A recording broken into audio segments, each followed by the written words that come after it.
Hey, it's Benji Cole, son of Al Cole from CBS Radio and host of the syndicated talk show, People of Distinction. The talk that gives you an in-depth view of some of the most dynamic, intelligent, and successful people on the planet. Run to our website, alcoleenterprises.com for more info. Email me through benji@alcoleenterprises.com if you'd like to get involved with what we have going. And as always, please continue to like and follow our broadcasts. People of Distinction is internationally syndicated solely due to the love and support that you all continue to give. We're available across all major distributors, and as long as you keep following, we're going to continue to put out the content. Now sit back and strap in, because on the line with us today, we have the impressive Eirene Eicher. And we're going to be discussing her amazing memoir, Leaving My Amish World, My True Story. That's available for purchase through Amazon, Barnes & Noble, and a whole host of other places. But if you want to gather everything that she has in store, well, people, you got to check out her personal site. That's IreneEicher.com.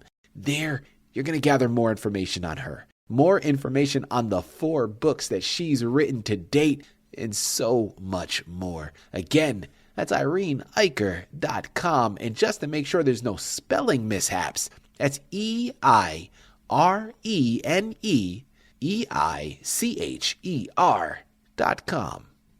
And I quickly want to point out the fact that Eirene was brought to our network by one of the best publishing firms in the business. People you already know, talking about Author Reputation Press. So for my writers out there who have gone through their process and now you need some assistance moving that masterpiece you just developed, well, have no fear.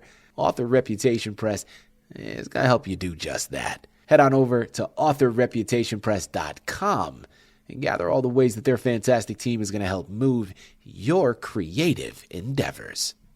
And listen, it is a true pleasure to have Eirene here on the line. There's no beating around the bush, people. Right there in the title, you have an idea of the discussion that we are going to have. But I promise you, an idea is all you got. Sit back and strap in. Eirene, first and foremost, welcome to People of Distinction, and thank you very much for being a guest. How are you doing today? I'm doing great, and thank you for having me. I'm happy to be here. Absolutely. Listen, we're happy to have you.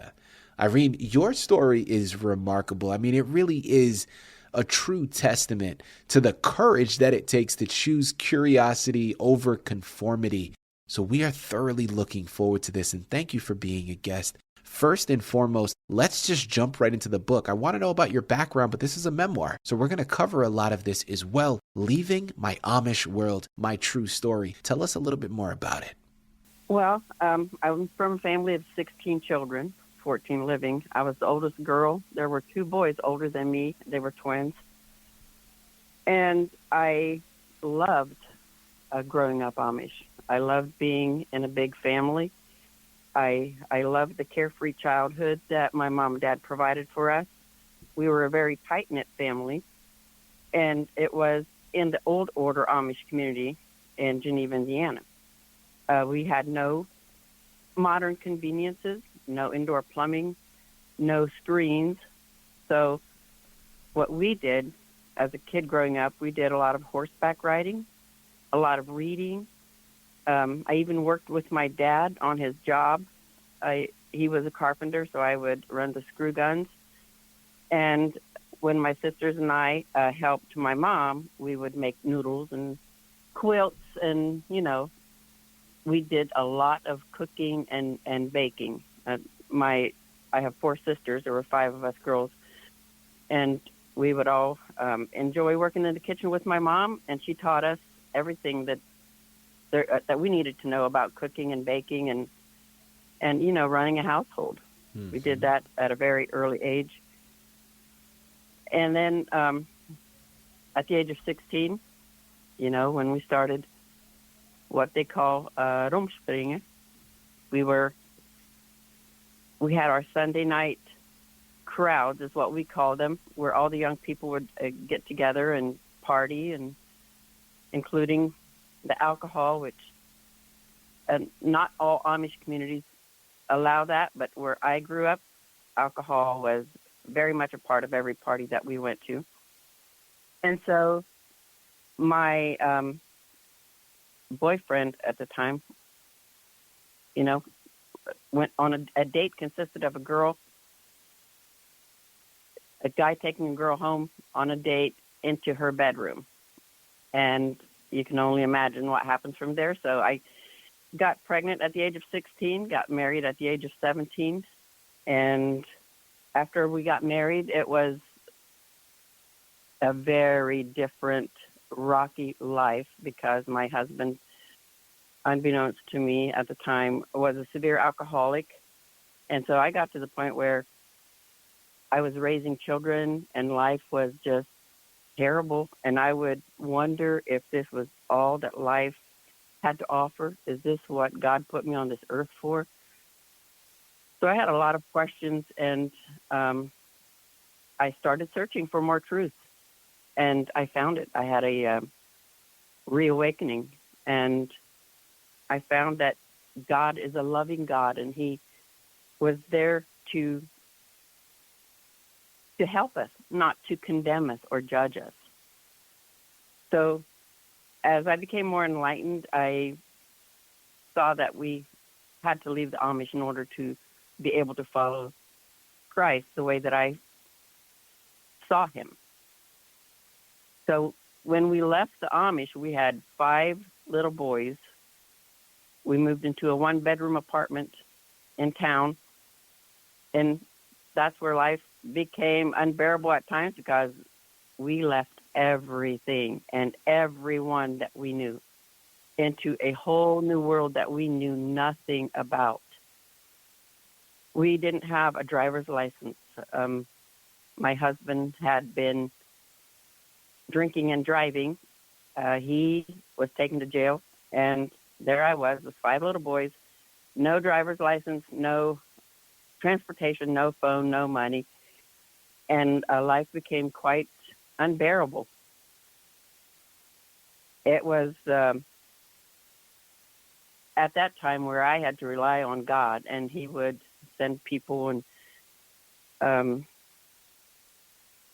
we both, my husband and I both, did end up getting our driver's license, and he had to start all over, with trying to find work because of being in jail and being excommunicated from the Amish church. His guys that were working with him had to shun him, so we had to start all over from scratch, Yeah. After we left the Amish, we had another little boy, and then we adopted a 7th son. So we actually have 7 boys. Was there a specific moment when you first thought maybe there's another way to live? Or was it not a particular moment? Maybe it was a gradual realization over the years. Talk to us about leading up to that pinnacle decision. Yeah, it was what I would call it gradual. It took me a year of studying my German Bible, comparing it with the English Bible to make sure that they both were giving me the same message. Yeah. And my husband, as I said, he was an alcoholic. He was not interested in leaving the Amish. He was pretty content going to work every day, coming home at night, and having his alcohol. But to me, there was so much more to life than that. Mm-hmm. And I wanted my boys to know that there is more to life than just working and drinking. Yeah. And so after a year, my husband was picked up for drinking and driving. That's when the Amish church stepped in and said, since you went to jail, you will automatically be excommunicated from the church. That's where our life changed, because my husband was not willing to leave the Amish until they actually excommunicated him. So the Amish church expected us to come back and repent and be like on a 6-week probation period and join the church again. But we didn't do that. Instead, we moved into town where we had to start from the very beginning. And like you said, we left the safe haven of the Amish community. That's one thing to this day that I still admire, and I miss it like crazy, is that tight-knit community where they help each other. When something happens, doesn't matter what. If there's a disaster or a catastrophe in your life, you can bet that the Amish are all going to be there to help, whether it's rebuilding a barn or if someone dies. They're all right there offering to help. When you leave that community, they shun you, and you do not have that anymore. You don't have that safety net. So I still miss that to this day. I just, God did lead me out of the Amish church into more light, and I had to follow him at whatever cost. That's, to this day, that's what I do. I follow his leading, and it doesn't matter what it costs me. It's not about me. It's about doing what's right. As we close out, Eirene, your book, listen, and people remember, this is not the only one, okay? There are 3 other books that you need to pick up. So trust me when I tell you, the story just continues, all right? The journey is far from over.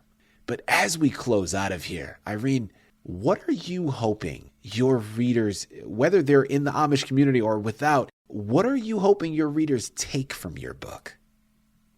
What I would like for my readers to take away is the power of God. The power to transform lives. My life has been totally transformed from being that little Amish girl that was, running down the cow path, chasing my brothers, cleaning out pig stalls, to who I am today. Today I have a beautiful family.